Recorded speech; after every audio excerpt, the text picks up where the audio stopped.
नमस्कार, Indian news पर आपका स्वागत है। मैं हूं अनिल ठाकुर। बांग्लादेश में दो बेगम, शेख हसीना और खालिदा जिया। बांग्लादेश लगातार सुर्खियों में है। जिस दिन शेख हसीना का इस्तीफ़ा होता है, तख्ता पलट होता है, उसके बाद बांग्लादेश में जो है एक शून्य हो जाता है। खाली वहाँ की सत्ता में खालीपन, शून्य, ज़ीरो हो जाता है। अब उसकी लड़ाई चल रही है। लड़ाई कितने दिन चलेगी? और ये लड़ाई जो है फिर अल्पसंख्यकों पर अत्याचार की तरफ बढ़ गई। लेकिन जो दो बेगम हैं बांग्लादेश की, इनके बीच टसल क्या है? इन दोनों के बीच लड़ाई क्या है? दुश्मन क्यों बन गई? क्या कभी दोस्त रही हैं? देखिए, मैं आपको दोनों की कहानी बताता हूँ। दरअसल शेख हसीना और खालिदा जिया, ये किसी वक्त दोनों बहुत अच्छी दोस्त हुआ करती थी। लेकिन दोनों की लाइफ में एक ट्रेजेडी होती है, जिसके बाद दोस्त बनती हैं और एक लड़ाई, लंबी लड़ाई जो है वो लड़ती हैं और जीतती भी हैं। लेकिन फिर दुश्मनी कैसे इन दोनों के बीच में आती है, वो भी मैं बताऊंगा। देखिए, जब शेख हसीना का इस्तीफ़ा हुआ, तख्ता पलट हुआ, उसके चंद घंटों बाद एक फ़ैसला आया कि खालिदा जिया, जो कि जेल में बंद थी, जिया पर भ्रष्टाचार के आरोप थे, 17 साल की जेल हो रखी थी और 2018 से जेल में बंद थी। विपक्षी दलों ने बैठक की। जैसे ही तख्ता पलट हुआ, सर्वसम्मति से खालिदा जिया को जेल से रिहा करने पर फैसला किया गया और उनको बाहर लाया गया। तबीयत ठीक नहीं है, हॉस्पिटल में है। 78 साल की उनकी उम्र है। और अब ये दोस्ती से दुश्मनी तक का सफ़र क्या है, मैं आपको बताता हूँ। दरअसल खालिदा जिया जो हैं, वो 91 में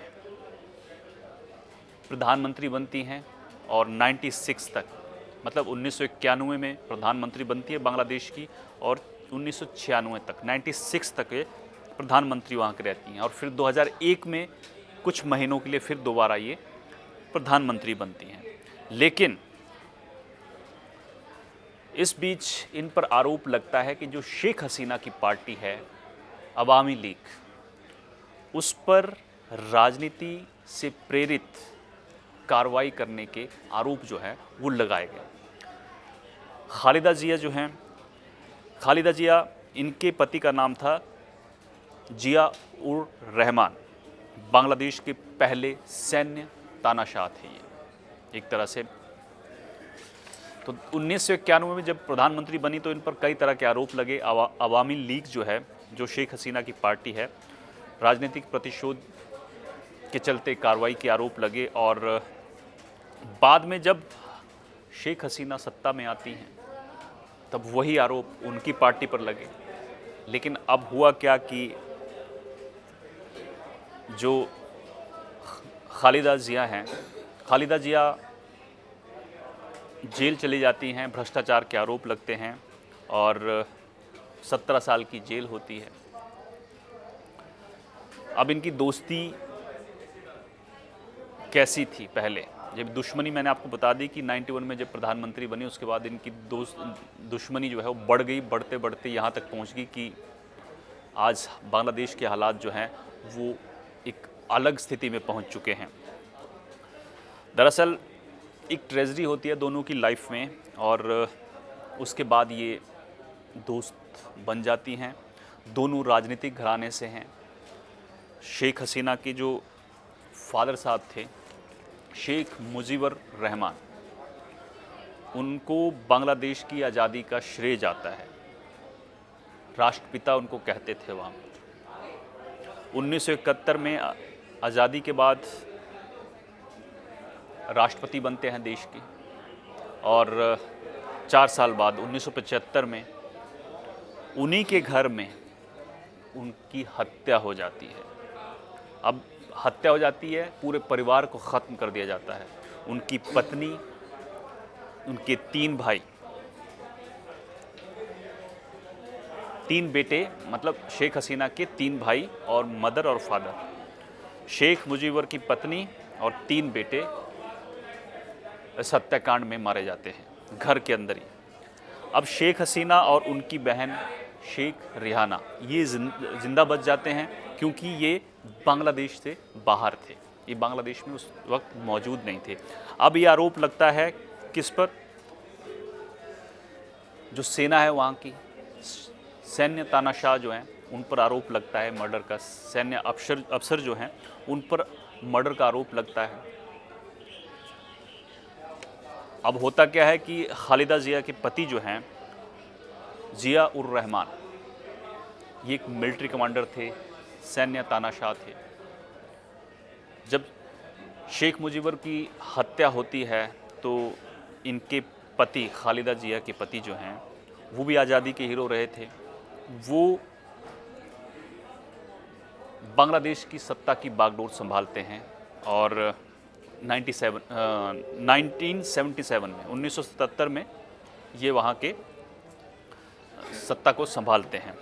अब 1981 में वहाँ पर सैन्य तख्ता पलट होता है और इनका भी मर्डर हो जाता है, इनकी भी हत्या वहाँ पर हो जाती है।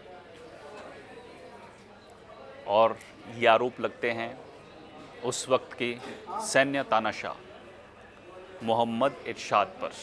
अब सेना प्रमुख मोहम्मद इरशाद जो हैं वो देश की सत्ता संभालते हैं। अब देखिए आप कहानी की, इस सैन्य तानाशाह को हटाने के लिए दोनों साथ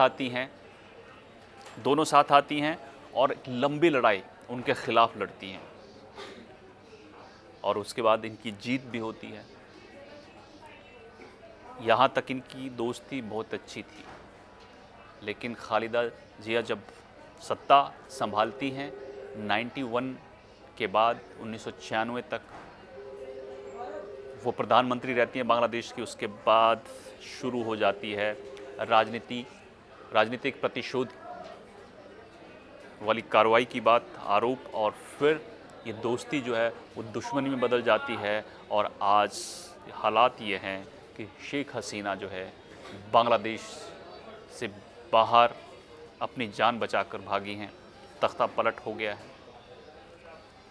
तो ये कहानी बांग्लादेश की है कि वहाँ पर किस कदर आज़ादी के बाद भी तख्ता पलट हुए और वहाँ हत्याएं हुई।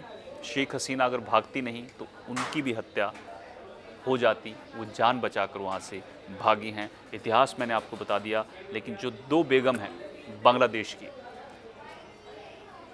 वो दोस्त थी, दुश्मनी में इनकी दोस्ती तब्दील होती है और फिर ये अंजाम बांग्लादेश का जो आप देख रहे हैं वो होता है। तो फिलहाल मेरे साथ इतना ही। आप देखते रहिए इंडियन न्यूज़। नमस्कार।